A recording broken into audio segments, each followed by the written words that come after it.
Good morning, everyone. Good morning. Morning. All right, let's kick off. Thank you to all. We've got 29 here. I think we've got a few more that'll be coming, but we'll kick off. We do have quite a bit to cover off this morning, so we'll get straight into it. For everyone that has joined us in the previous webinars, thank you for coming back. Great to have you join us again. For anybody new to the webinar series, thank you for coming along and joining us. Today it will be Scott and Sally running there's Scott and there's Sally running the webinar. And my role here is I'm the sales manager for RTO Works and Didasco. So today's webinar is Here We Go Again, Education Legislation Amendment Bill 2025. So without further ado, I will hand over to Scott and Sally to run the webinar. The webinar will go for 45 minutes, and then we'll have a 15-minute Q&A at the end. There will be some polls, so please do join us and get involved in the polls. It always makes it a bit more interesting to see where everyone's at and what they're thinking. And any questions, feel free to note them down throughout the chat as well, and Scott and Sally will get to them as they can. Over to you, Scott and Sally. Thank you very much, Milo.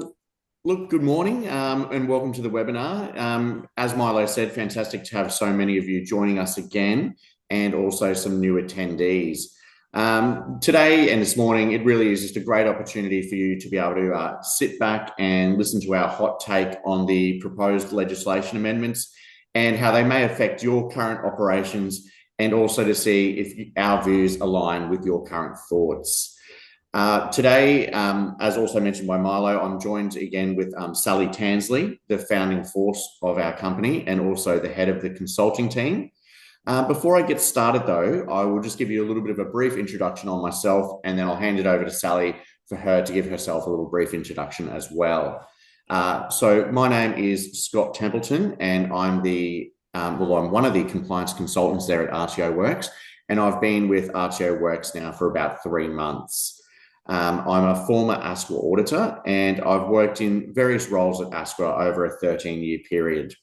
I've conducted many VET and ESOS audits, as well as assessing accredited courses and several risk-related activities. Throughout my time, I've had involvement in developing several assessment methodologies, which have been adopted by ASQA, and conducted a lot of various different activities with the regulator over my time. Thanks, Scott. Yeah, just before I introduce myself, I was just interested what you meant by assessment methodologies there. Okay, yeah. So assessment methodologies it essentially means the process or business rules around the way in which an application or compliance activity is assessed. So, for example, the student-centered approach, that would be an assessment methodology. So basically the way in which an application is assessed or a compliance activity is assessed, and just which evidence is looked at and what the main focus is. Yes, great. And of course, we're a risk-based approach now, aren't we, Scott? Yes, that's right. Yeah. Yeah, great. Yeah, so thank you, Scott. As many of you will know, my name's Sally Tansley. RTO Works started out as a very small company, i.e. me, in around 2000, and has transformed into what it is today, which is a consultancy that provides a range of RTO consulting services, as well as RTO Works itself provides static-based content. And we also have our sister business, which is Didasco, and they provide the digital content. I've just got some noise there. Sorry, could it use whoever it is mute themselves? Thanks. And Didasco provides digital content in many training package areas. I have been in the vet sector for a long time, and obviously change is the name of the game. So here we go again, huh? Yeah, that's right. Thanks for that, Sally. Okay, so let's get down to business. The stated purpose of the Education Legislation Amendment, Integrity and Other Measures Bill 2025, is to improve the integrity of the education system And the bill also includes several amendments relating to early childhood education and First Nations students as a cohort for medical related courses. Primarily today, what we'll focus on is the first 8 parts to the amendment, which sit under Division 1. These include education agents and commissions, giving information to registered providers, management of provider applications, registration requirements, automatic cancellation of registration, investigation of offences, automatic cancellation and automatically cancellation of specified courses and internal review. So Sally, would you like to just give a bit of a background as to what is important to see in context of the bill? Yeah, so of course we'd all remember the Education Services for Overseas Students Amendment Quality and Integrity Bill from last year, and that was hotly debated throughout 24. And of course, at the time, the most hotly debated issue was the caps. That's been dropped from this new bill, of course, although we know that the caps are essentially in place through the visa processing system. Anyway, with this new bill, parts 1 to 7 are substantially the same as the old bill. And if you look at the explanatory memo to the bill, it says that the consultation process that took place during the 20 to 24 debates has been taken into account in this new bill. However, as those parts 1 to 7 are substantially the same, it does take into, beg the question, like how much consultation has actually been taken into account. There are some, real concerns still in the bill, for example, about needing to be delivering to domestic students for a couple of years before you become a CRICOS provider. And at the time, I did put a submission in and wasn't the only one in that respect. As for example, I just wanted to quote Independent Higher Education Australia, who said that particular arrangement would be discriminatory, anti-competitive, and would disadvantage independent higher education providers, because obviously that's a higher education association. But we'll look at that a bit more later. But yeah, in a way, I kind of feel because there was so much focus on the caps, perhaps those other amendments haven't actually been looked at so much. And so I just wanted to give you that bit of background. Yeah, thanks for that, Sally. That's great to know. Before we get into the deep dive into parts 1 to 8, though, could you just let me know a little bit about the timeframes involved in the Act? So where we're at now with it and what potentially we should look to in the future about when this may be actioned? Yeah, sure. So it was introduced into the House of Reps on the 9th of October. I just have to look at my notes for the debate, for the details. And a second reading was moved. On the 28th of October, there was a second reading debate. And on the 30th of October, a third reading was agreed to. And then it moved to the Senate. On the 3rd of October, it was introduced and read for a first time. And on that same day, a second reading was moved. The current status is actually that it's been moved to the Senate Education Employment Committee. And that was, of course, as many of you would remember, the committee that hotly debated the 2024 bill. That committee is due to report by the 24th of the 11th. And I also think it's important to note, if you haven't made a submission, you feel really strongly about any of these points, you actually have the opportunity to make a submission to that committee by the 14th of November. So that's the end of this week. So if you do feel strongly about any of these areas, I do urge you to put a submission in. Yeah, okay. So, all right, then let's get down to business. So part 1 amendments around education agents and commissions, and this is probably going to be the longest part of the webinar.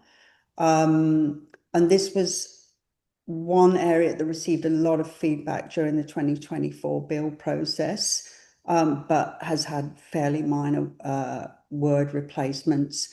So I just wanted to discuss actually how the bill defines agents and commissions, because I think that's really important. This next little bit is a little bit dry, so just bear with us for a couple of minutes. And and then it'll get more interesting. So Scott, how do we define agents and commissions?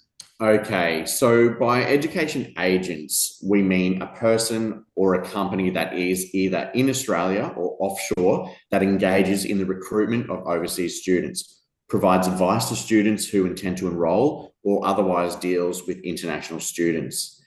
I note that there was some concern during the consultation period of the original bill about having clearer definitions of agents, with the concern being that the definitions were too broad. For example, this could include a provider's staff who have pre-enrollment engagement with international students. And by commissions, the bill defines these as monetary as well as non-monetary benefits that is or will be given to a provider or to an education agent or an associate with the agent in relation to recruitment of overseas students. The reference to non-monetary commissions is also important to note, for example, gifts and things like this. We'll look at that in more detail when we start to review the commissions. Part 1 of the bill would amend the ESOS Act to introduce a new requirement of ESOS agencies, i.e. ASQA, to consider when determining whether a provider is fit and proper to be registered, whether providers have any ownership or control of the education agent entities, or whether an education agent entity has any control of the provider. The stated purpose of these amendments is to engender transparency in relation to relationships between providers and education agents, with the intent of limiting opportunity for collusive behaviour and improve the standard of conduct required by providers to gain and maintain registration under the ESOS Act. So basically, ASQA will need to know whether the provider or an associate of the provider has any ownership or control, whether direct or indirect, of an education agent, and if so, the value or the extent of the ownership or control. Whether an education agent or an associate of the education agent has any control or ownership, whether direct or indirect, of the provider, so vice versa. And, also the value and the extent of the control and ownership of that as well. ASQA must be informed when a provider or an associate of a provider begins to own or control an education agent, and vice versa.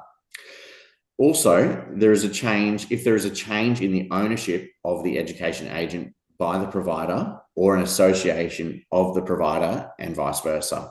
So the change must be notified within 10 business days of the actual change occurring. So just one interesting thing there, Scott, you keep mentioning the word associate. I think that's really important to define as well.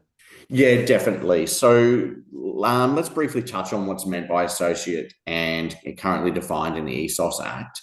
In summary, this means a relative of the person, including their husband, wife, or de facto, their child or their partner's child, their parent or their partner's parent, or their brother or sister. It also means that if a person is a company, an officer of another company related to this company, or simply owns a substantial share. Essentially, any type of companies. These details can be found in Section 6 of the ESOS Act under meaning of associate. So that really is important to know and make sure you're very across what your associates are and whether you have any.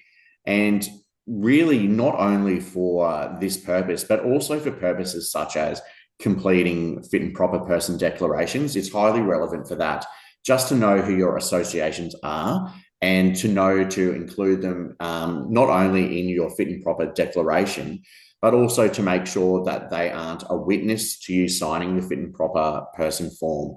So I've seen before fit and proper person declarations be questioned due to a business partner or a spouse witnessing the signing of the document. So it should be someone who is not an associate involved in these situations. And if you're not sure, just go on and have a look at the definitions that are published online, just to make sure you're totally across whether you do have associations involved or not. Thank you, Scott. So I've got three questions for you arising from that. The first one is how do you think ASQA perceives RTO owners that are also agents? The second one is what are the risks for a provider owning an agency and vice versa? And the third is how can these risks be mitigated? And while we're doing that as well, we're going to bring up a poll while you're talking Sure. about that. We're going to bring up a poll, and the poll is, do you believe it's risky for a provider to own an agency or vice versa? Yes, no, or unsure. So Scott, I'll hand it over to you. And if our audience wants to complete that as well, that'll be really interesting to see your thoughts on that. Yeah, sure. No worries, Sally. Look, to answer the first part of the question, I think there could be a perception that making money is the top priority as opposed to delivering quality education being the forefront of the business. So it potentially could be perceived as more of a numbers game. So instead of recruiting genuine student, more so hitting KPIs. I think the main risks would be that over time, the lines between the two businesses could become blurred and the operation could possibly become more, as I said, KPI and commission focused. If the business is solely reliant on the recruitment of students from one avenue, this as well could be problematic if international relations between certain nations change or visa requirements change. So, in regard to the part of the question with risk, I'd say risk can be mitigated by having strategies in place, ensuring that you have procedures in place for conflict of interest, ensuring that there's a paper trail for everything that you do. So all the communications you have with your agents, contracts, make sure everything's up to date and in place. And also, and this really does align with the 2025 standards, make sure that staff are aware of the operations and what their responsibilities are, and if they're aware of any conflicts of interest, of course.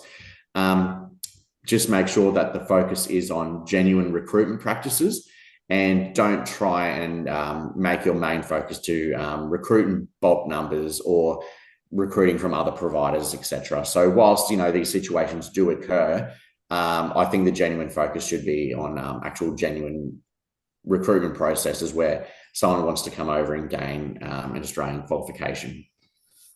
Yeah, okay. Yeah, great, Scott. I'm not sure where the poll result is. I'm hoping that'll flash up shortly.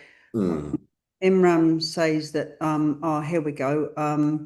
Yes, so a larger percentage believe that it is risky. Right. A smaller percentage believe it isn't, and some people are unsure. I actually can't see the percentage there. 61, 13, and 26. Right, thank you. Yeah, great, good. Yeah, so there's a large number that believe it is risky. Imran says that the department are more focused on attendance of student in the classroom. Yeah, I mean, right. That's always been a big thing, of course. Yeah. All right, then. So let's move on to look at commissions. Okay. So as you said at the beginning, Scott, commissions can be monetary or non-monetary, and the proposed amendment would be that providers have to give that information about commissions. And the information in the amendments, it's saying that the information requested could be the total amount of money given to each agent. The value of non-monetary benefits. So, for example, if you've given a gift, how much does that gift cost? Yeah. And the number of accepted students recruited by the agent. If that information request was to be made, it would be in writing and would need to be provided by a provider within 30 days. And if you didn't provide it, there would be a penalty. So, Scott, I was just wondering, what do you think is the purpose of that amendment? Should providers be worried about the commissions they're paying? How much? There was concerns in the original bill consultation about providers being required to provide this commercially sensitive information, and ITEC has certainly made some comments on that being a more red tape. And yeah, and then the difficulty of that information being shared and the impact on competing registered providers. So what are your thoughts there, Scott, about requests for information about commissions? Yeah, look, I think the thought process behind this would be to ensure that agents are actually genuinely recruiting students who want to receive an Australian qualification and have an experience in Australia as a student, as opposed to potentially bulk recruiting or even recruiting for non-genuine purposes such as immigration. That's what comes to mind straight away. But I think that they want to confirm if payments or non-monetary payments, I guess you could say, are realistic for the intended purposes. So, for example, if payments were suspiciously large, then the question may be asked, are these students actually being recruited as genuine students? So that honestly would be my main thought process. But I guess, that's open to interpretation. Yeah. Have you ever seen, have you ever been involved in any audits or seen ASQA focusing on commissions in audits? No, not really. But in an ever-evolving world of vet regulation, it's best practice to ensure that records and contracts are up to date and represent genuine activity. So I think just to always maintain that. But as to whether I've seen anything like that or not, no. I've only seen agent contracts being reviewed, but nothing in regards to commissions. No. Yeah. No, I haven't either, I have to say. That's never been focused on the amount of commissions. And yesterday you and I were chatting about this, and for me, I feel like that's the wrong focus of the bill about requests for information about commissions, because the issue really is around, can be for providers about the very high commissions that agents takes, and that the money then they're left with to run their operations, and that can say the provider's charging, let's say 1,500 a term, and an agent might take 50% of that, then the RTO is left with 750 to run the course, and that can have a real impact because of on the quality. And so for me, the bill it doesn't really, it's a request for information about commissions, but it doesn't really sort of address the real issues there. Yeah. So, yeah. So, Scott, just one last question here on agents. Given all the scrutiny now on education agents and commissions and so on, what do you think are best practice strategies for providers who are either engaging with agents or providers who own an agency or vice versa?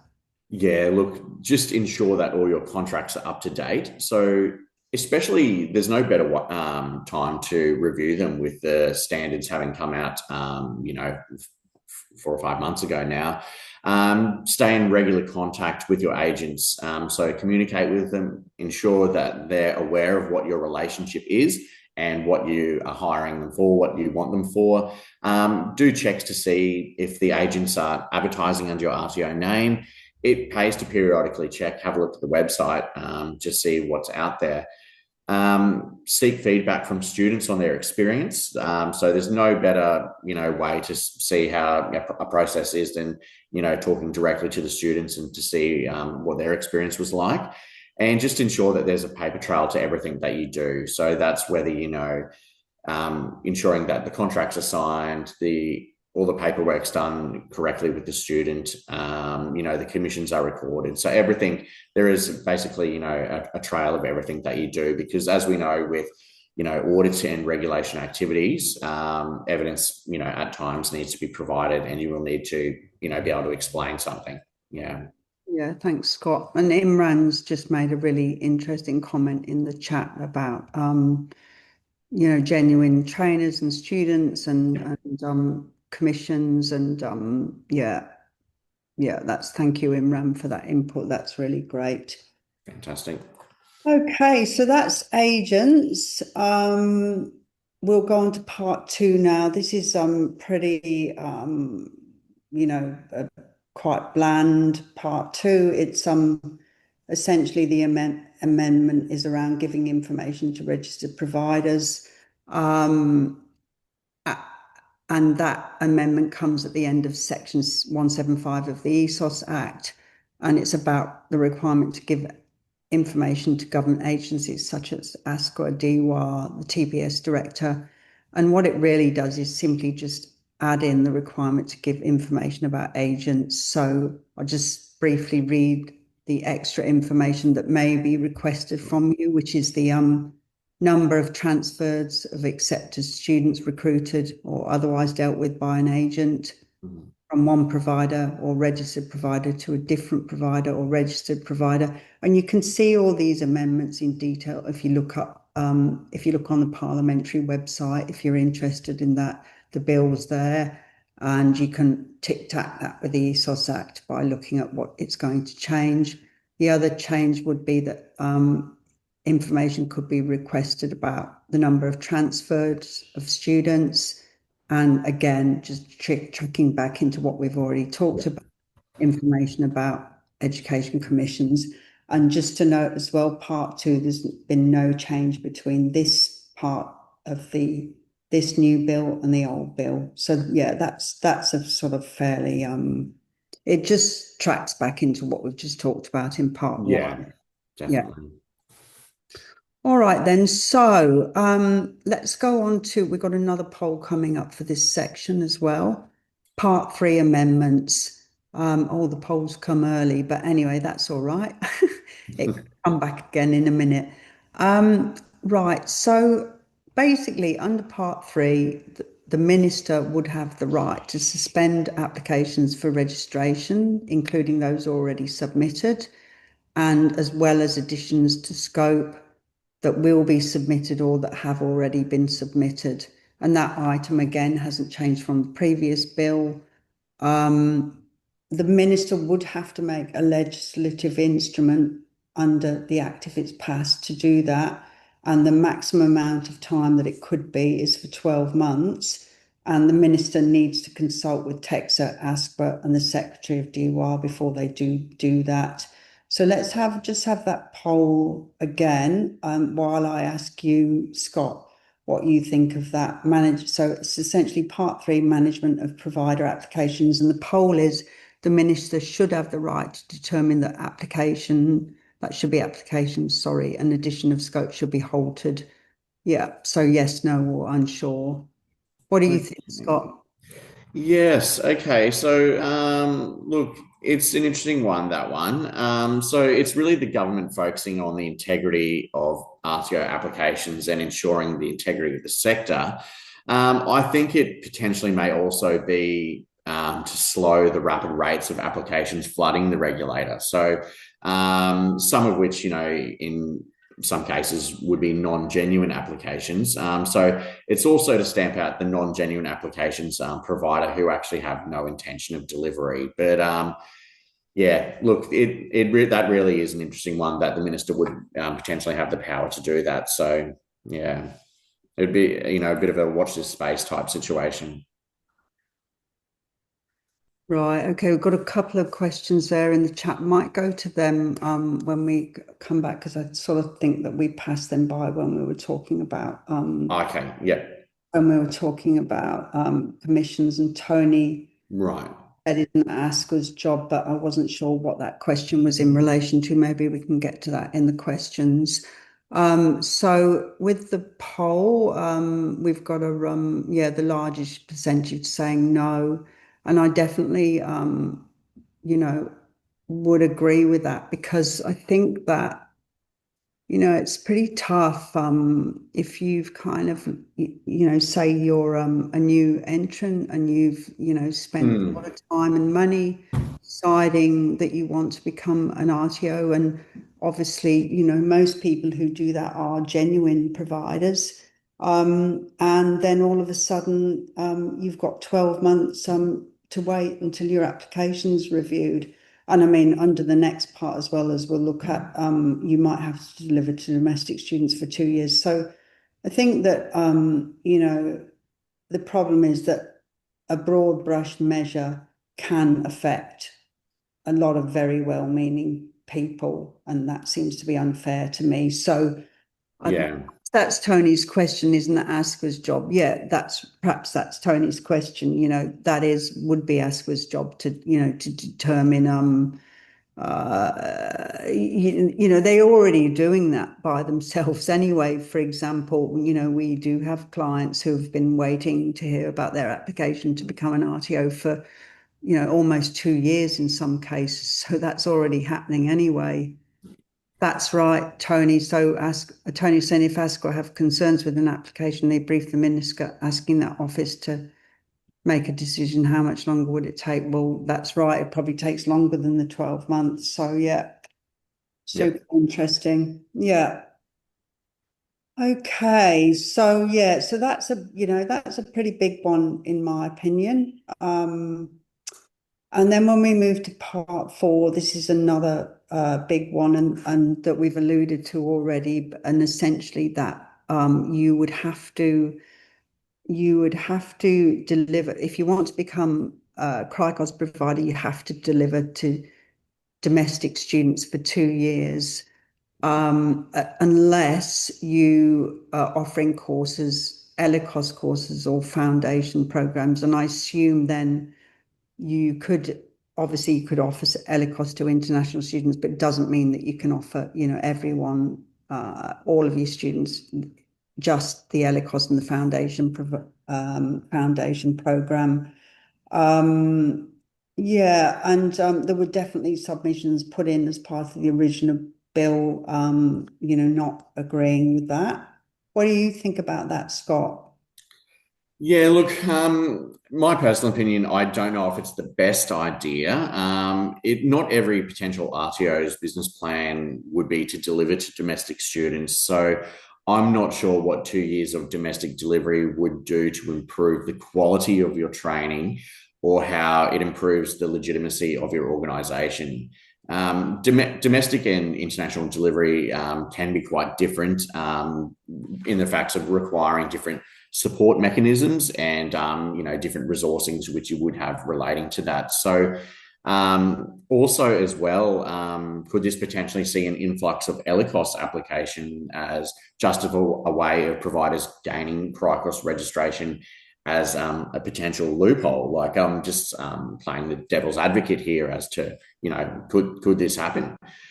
So if it's a way of slowing or stopping CRICOS applications, I'm not sure if this is the best way to go about it. Delivering for 2 years to domestic students in a market you may not be interested in, it doesn't really prove anything. This is just my personal opinion, of course. Others may think differently, but that's just my food for thought. Yeah, thanks, Scott. And it's concerning because, of course, with the current government focus on public providers and also the fact that many providers are funded, it's actually hard to compete in that market. And, then you might do your 2 years and find that you push back on financial viability because you're not financially viable. So it's really difficult. And again, I think the frustrating thing is I haven't looked at the stats in the last month or so, but when we did our last webinar, we had those stats that 10 of the 11 providers that had been cancelled were domestics. So it's kind of like, it doesn't necessarily follow that if you're a domestic provider, you're going to, be high quality. So I just think, personally speaking, I think that amendment is pretty bad. Yeah, look, I agree with you. It doesn't necessarily guarantee quality. And if you genuinely wish to become a provider of education to international students, it will be largely irrelevant for you. So, and I mentioned this to you yesterday when we were having a chat about it. It's like if you wanted to become a cricket player, but then the government telling you first that you need to play golf for 2 years first. So, we can see if you're good at playing sport or not. So, I don't know if it'll really determine any quality guarantees.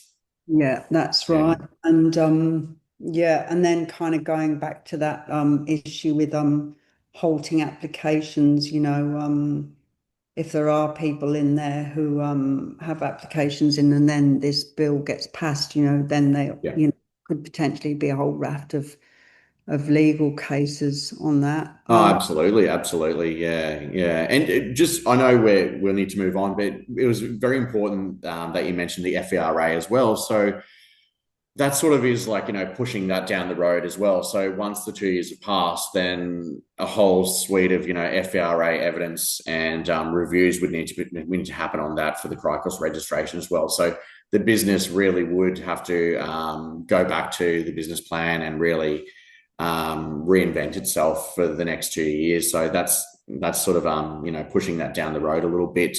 But we'll move on. Just quickly, Scott, I did want to just go back to a couple of points that have been made just back to the commission rates. Yes. Basically, Tanaz said if ASCA was so concerned about genuinity, why don't they put a standard on how much commissions paid to agents? And there's, quite a few agreements on that. And I know that they were talking about taking these sort of wider measures at one point. And again, I think that's really good points. And that's what we're talking about, the current amendments around providing information on commissions won't necessarily, address these real issues. Yeah, sorry, I just wanted to mention that. That's a really valid point. Yeah. There is no guidance really. Everyone's sort of flying blindly. Time is of the essence. Tanaz also is agreeing that the areas of domestic and international are so different as far as delivery goes. It doesn't make sense to make the absolutely, yeah. No, I agree. Yeah, thanks, everybody. Yeah, all right then. Okay. So automatic cancellation of registration. The bill states that cancellation will be automatically triggered if a provider fails to deliver any courses at any location to any overseas students in a 12-month period, whereas automatic cancellation was triggered in the 2024 bill when the provider does not deliver a course at a location to an overseas student. This appears to mean that all courses in all locations on the provider's scope must be delivered to international students. This doesn't apply to schools. The provision mirrors measures already in place for domestic RTOs. And also a measurement period applies. So the timing for this would be from 1st of January 2026 or when the bill commences. During the 2024 bill inquiry, stakeholders argued that the trigger was disproportionate, especially for smaller or niche providers who might run courses intermittently. So, Sally, what do you think about that in regards to, all courses having to have delivery? Yeah, that's right. And we've got another poll here as well, by the way, everyone, which is registration should automatically be cancelled if providers haven't run courses for international students. Yeah, I think that's, pretty tough because things change all the time. We have courses on our scope, sometimes they're popular, sometimes they're not, it's just another kind of very sort of difficult, situation for providers to be in. And the way that the bill reads, my reading, it's that even if the provider had one course that didn't have international students, their registration would be cancelled. I don't know if that's the intent or not, but that's certainly the way it reads to me. Yeah. Look, this will be tough if it does come through for some providers. So RTOs don't always continuously enroll students in some qualifications, and some qualifications may be on scope due to contracts in place or events occurring in the city that require, various skills. So it essentially means that if there's a lull in enrollments for one reason or another, a provider should be removing the qualification from scope, and then when business returns, having to apply for the qualification on scope again. So meaning more applications and more red tape. So that'll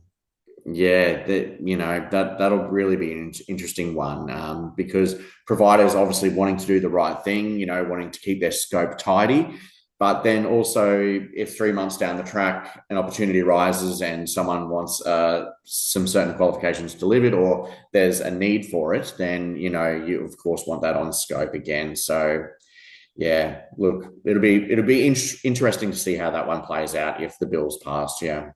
Yeah, that's right. And so, looking at the polls, for some reason I can't see the percentages in figures, but there's the bulk of people think that no, they shouldn't be automatically cancelled. Yeah. Okay, let's keep moving because time's rapidly running Right. out. So part 6, fairly benign, just adding things into the bill about investigation of offences, and that'll just be a minor amendment to the bill. So I'm not going to talk much more about that. But I Yeah. want to talk now about the final 2 parts, which is part 7. Part 8 is fairly minor as well, but part 7 Yeah. again is a big one for us to look at. So we'll just spend the bulk of our last few. Yeah. So that's the automatic cancellation of specified courses. Okay, so part 7 of the 2024 bill proposed enrolment caps, whereas the 2025 bill empowers the minister to cancel or prohibit entire classes of courses from being offered to overseas students if they are satisfied that there are systemic issues in relation to the standard of the delivery of the courses included in the class, and also there is limited value to Australia's skill and training needs and priorities. And of course, if it is in the public interest to do so. This would have to be by way of an instrument. If determining the above, the bill says that the minister must consider whether the courses included in the class are provided by registered providers that are breaching or have breached the ESOS Act, the National Code, ELICOS standards or foundation program standards, or a condition of the provider's actual registration. Also, completion rates of accepted students of those courses, numbers of transfers of accepted students to and from those courses, location or locations, which providers and registered providers are actually providing those courses. The fact that the bill refers to the minister as having the power is troubling, as that can be one person's decision. So the criteria we spoke about doesn't add any objectivity. I also noted that there is also nonsensical particularity in relation to the limited value of Australia's skills and training needs.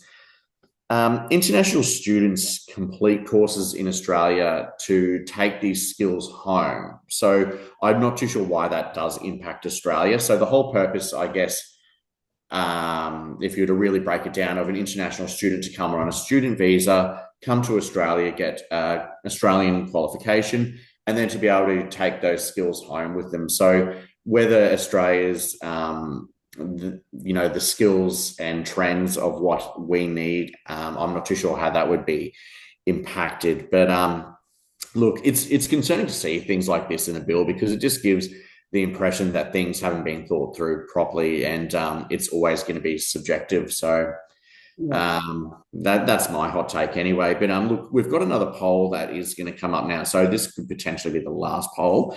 The minister. So should the minister have the right to automatically cancel specified courses? And of course, we've got the yes, no, and unsure in that one as well. I think, what you were saying there, Scott, about the thing there about limited value to Australia's skills and training needs and priority just doesn't make sense. Yeah. No, absolutely. Yeah, definitely.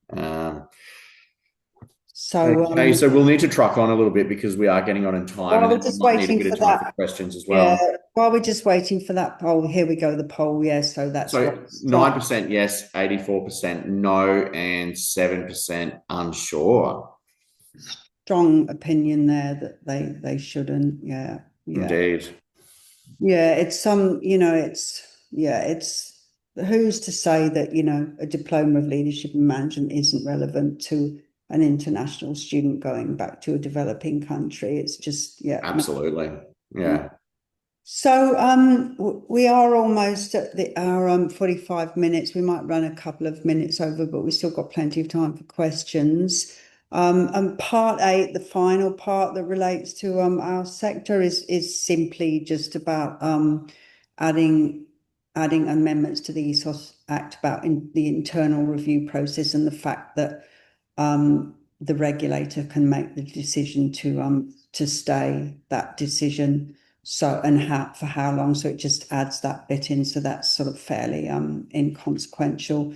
So yeah, just to wrap up, Scott, I just want to ask you, do you think that this is a sign of things to come, scrutiny on ESOS providers, and what do you think providers should be doing?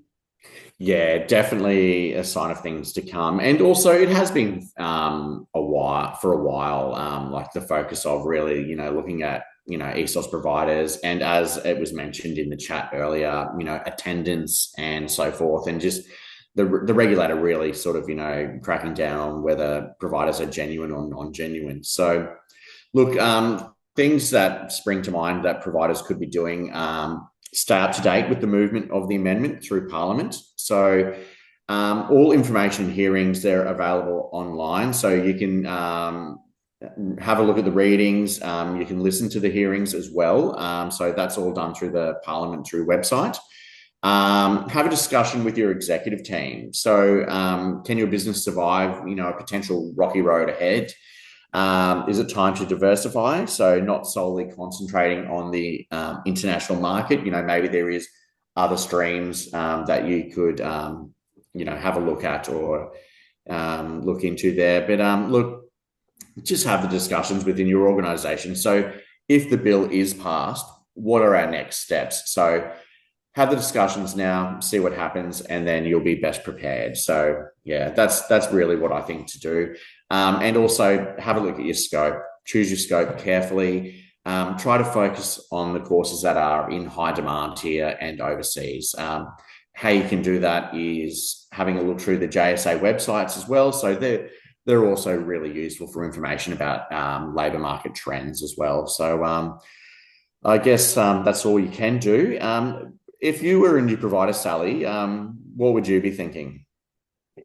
If I was thinking about applying for CRICOS registration, I would definitely be waiting to see if the bill is passed or not. And that was what I was saying earlier as well. I think that there's potentially a raft of legal cases, because if the bill did get passed, and say you've been waiting, as some of our clients have, for almost 2 years, pretty unfair if then you are not allowed to deliver to international students because ASQA took so long to process your application when their service standards say 90 days from the moment of application in. Yeah, Absolutely. Okay, look, I think, will we do a bit of a question time now, Sally? That was a really great discussion as well. I think that sort of broke down each point. But just before we do jump into a couple of questions, Sally, earlier on you did say that if anyone does have any concerns, whether you're a provider or an agent or anything like that, or just someone who's thinking about getting into the sector, to make sure you put your submission to the committee by the 14th of November. So that will be Friday. So yeah, there still is a bit of time to have your say if you feel as though there's something you wanted to comment on in regards to that. Yeah, thank you. Thanks, everybody. There's been some great questions there. I'll just sort of go to a couple of them before, if people want to add more questions or take themselves off mute and speak, they can. Yeah, sure. So someone says, what's the timeline for the legislative instrument and consultation if the minister did decide to suspend new provider registrations? What might the minimum timeline be to get an application in? I think the problem there is, David, that even as the bill says that it applies to those already in, you wouldn't get any time basically to submit it, because that applies to applications that have already been submitted. Obviously, the wheels of bureaucracy are slow, but I imagine if they wanted those legislative instruments through pretty quickly, they could. So that's my thoughts about it. I don't know, but Fikri asked, would it apply to an existing RTO applying for CRICOS registration? In my opinion, not. If they've already been delivering for 2 years, because that's what the bill requires. Got some, general chat about commissions. Yeah, that's so interesting, such an issue, and it's just not being touched on in the bill. And Tanaz talks about, why does ASQA just police providers instead of understanding their issues? Yeah, quite. Got a question. We are a new RTO CRICOS college and the agent is asking huge commissions, which is over 50%. Yeah, and basically they, yeah, that's right. There are real issues because if they can't, if that provider pays 50%, then they won't be able to deliver quality education. And then that issue that the attendees saying that, yeah, if you don't deliver in the first 12 months, your registration will be cancelled. Just so different, so difficult, so very difficult. Yeah, these are the real issues. Anne had a question, well, more of a comment really. Anne asked the group, asked us, thinking about the risk of ownership across an RTO and an agency, is anyone aware of other industries that limit ownership in complementary industries? Is this something that's done in other areas of business in Australia? I can't think of any. What about you, Scott? No, I was reading that as well. No, I couldn't really think of any, but it's very, interesting food for thought there. So, yeah. No, I don't know any either. Yeah, yeah.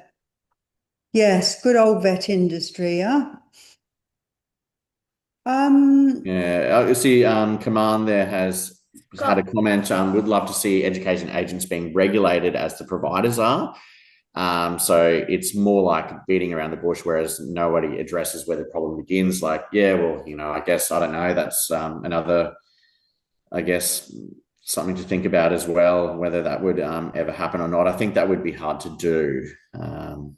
Yeah. Hi, Scott and Sally. Just on that question you had earlier, Tony has commented in the chat that potentially finance is an industry where there may be legislation about ownership of complementary businesses. Yeah. That's true, because there's certainly issues around accountants and financial planners, isn't there? Yeah, absolutely. Yeah. They're allowed to give. Yeah, yeah. Thank you. Does anyone want to say anything? Does anyone want to take their mute off and say anything, or any other questions? Yeah, Tony's just saying in the chat, regulating agents has been spoken about for years, can't regulate the offshore ones. That's exactly right. Yeah, that's always going to be an issue. Oh, Lena says, how likely is the bill to actually go through? Look, I've been reading about this and it hasn't been that hotly debated in the House of Reps and the Senate. There's been no real opposition. So I am actually a little worried that it may go through, to be honest.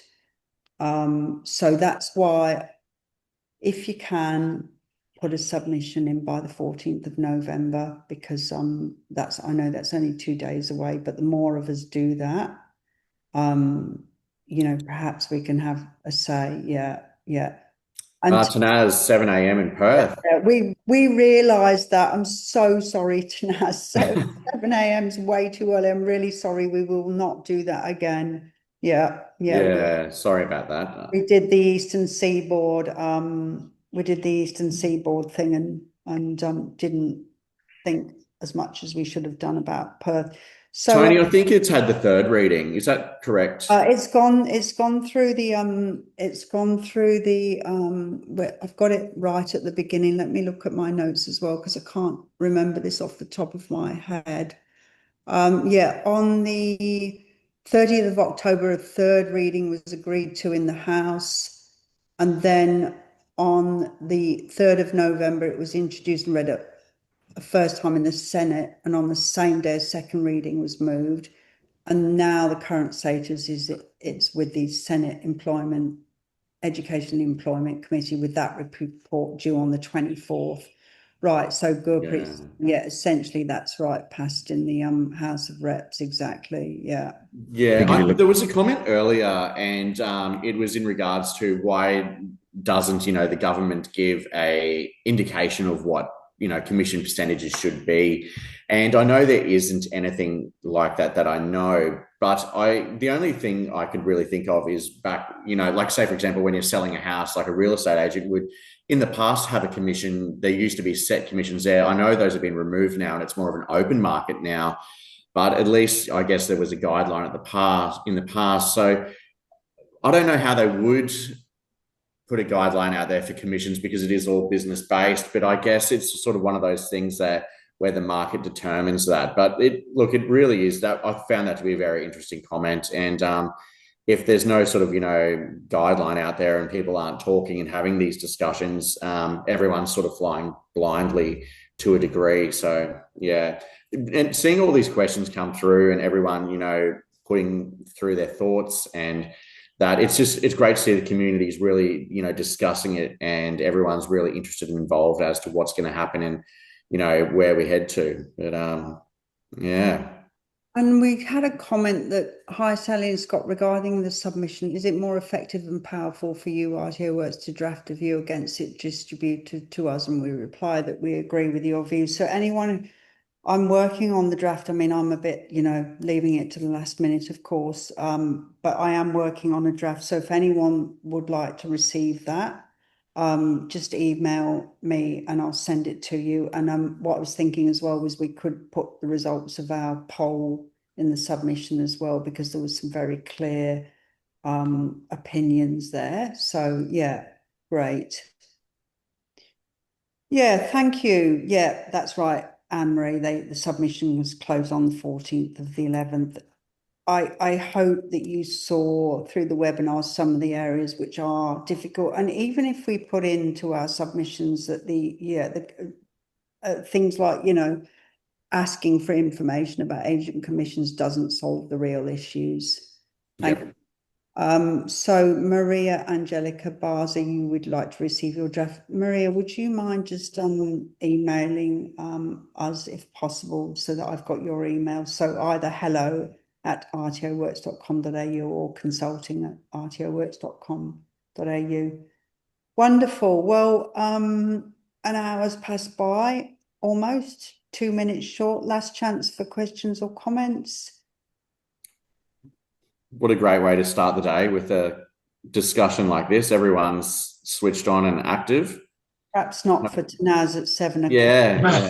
Hopefully, especially for Tanaz. Tanaz is I going was to going to say, not for the Perth people. Yeah, hopefully the Perth people had some coffees. Tanaz has hit the ground running. Yeah. Thanks everyone for joining. Thanks, Sally. Thanks, Scott. I think, great webinar and great. Really love the engagement. Thanks everyone for all the questions and the dialogue. I've really enjoyed it today. So I think this has been hot topic for the last few weeks, and a lot of good conversation. So great to thanks for joining us, everyone. So we are running another webinar on the 29th of January in the new year, and it is going to be on fit and proper persons, which is another very hot and interesting topic. And we are looking to have a guest join us on the webinar. A legal guest, so that'll yes, that's right. So for anyone that's joined today and attended, there will be a certificate of participation sent across along with the recording to everyone tomorrow. And please, if you would like to organise a session for your teams internally, anything consulting related, may it be on the ESOS, on the new amendment bill, or may it be on a PD session on the revised standards or anything in between, we're happy to arrange that as well. So just contact us on hello@RTO-Works or consulting@RTO-Works. But otherwise, we look forward to seeing you at the next webinar. Thank you, everyone. And if we don't see you before the end of the year, have a wonderful wrap up to 2025 and enjoy the festive season, and look forward to seeing you next year, the next webinar. Thanks, everyone. Thank you. Bye. Bye-bye, everybody. Bye.